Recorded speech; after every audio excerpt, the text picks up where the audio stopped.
Hey guys and gals, Jim back here, and we're going to get back to videos about models and building model kits and stuff like that. And this video is going to be a little bit about not what I got going on right now. I'm in the painting stage, and I do mine the studio model.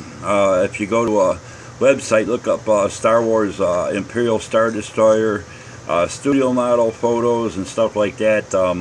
I'd kind of stay candid with mine. I don't do washes and weathering and stuff on these because I read where none of them were weathered. They were pretty much just different shades of white. And basically, what I do is this one I did light blocking on both of these on the outside because they're, even though this one's just with fiber optics, they are, if the strands are short enough, they do transmit light through the sides. And this plastic is so thin on this one that there are actually little areas where you can see the white, the fiber optic lighting through the plastic. So I had to do it. But normally what I do with my Star Wars models is I prime them with the real light gray. I buy it at Walmart. It's the brand name is Zinser, Zinser. And it's a real light gray, almost like a hull gray, like on a battleship or aircraft carrier, that blue gray.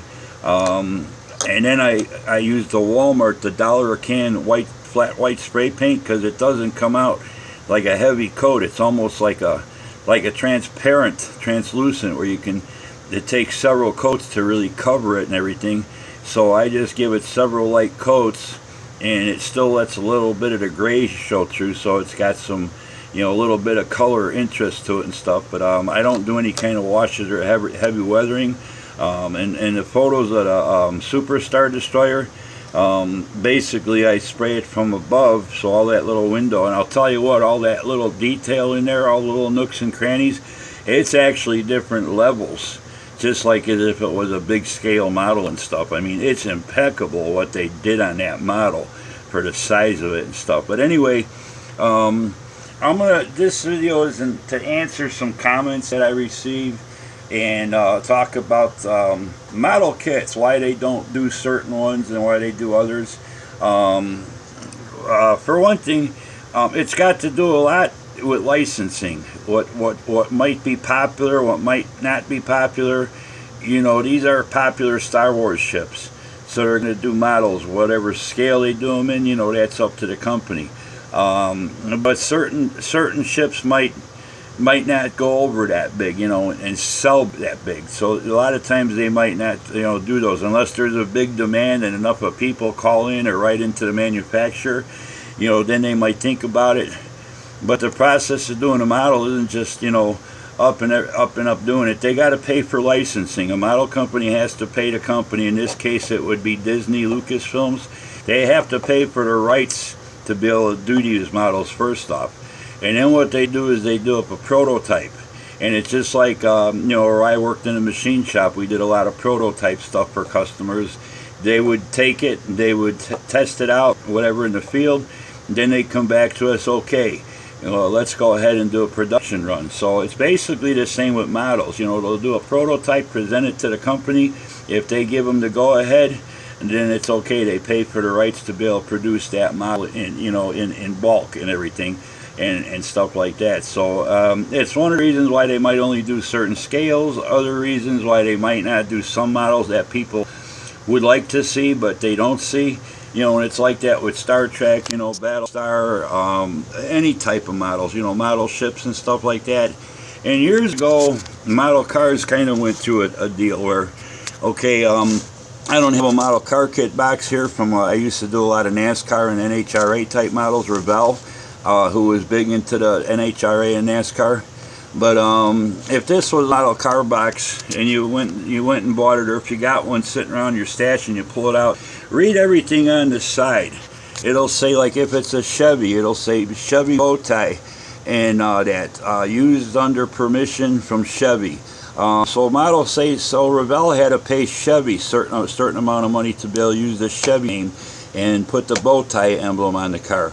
The sponsors, whether it be Budweiser or Dale Earnhardt with Dale Earnhardt Jr. or GM Goodwrench and stuff like that, they have to pay those companies money to get licensing to be able to put that on the model car. There was a point in time when model car kits, they used to, above the right front fenders, above the front tires, there was always the Goodyear wing foot emblem, and then the Goodyear on the tires. There came a point in time when the model car kits, especially with NASCAR, they weren't including the Goodyear decals no more.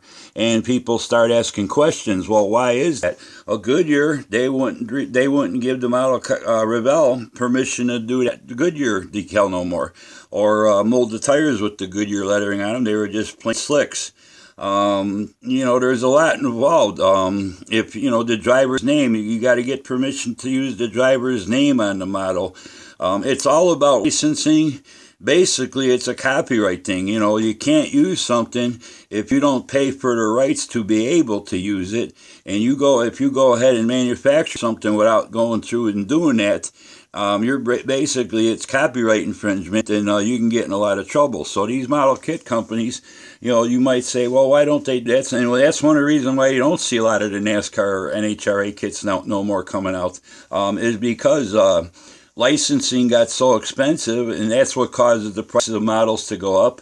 Another thing is, to make a mold to do a model, it's big time bucks. It's not no little cheap thing. And believe me, as being a machinist for 40 years, I know what it takes to make a mold and how much time and expense is involved in everything like that. So it's like, there's a lot more involved to say, hey, we're going to get a mold made and we're going to make this model car kit and sell it, and this is what it's going to be. There's a lot of stuff that they got to go through with licensing and stuff. And sometimes it happened around 2 years ago. They were going to do the Alien Queen figure from the Alien movies and stuff.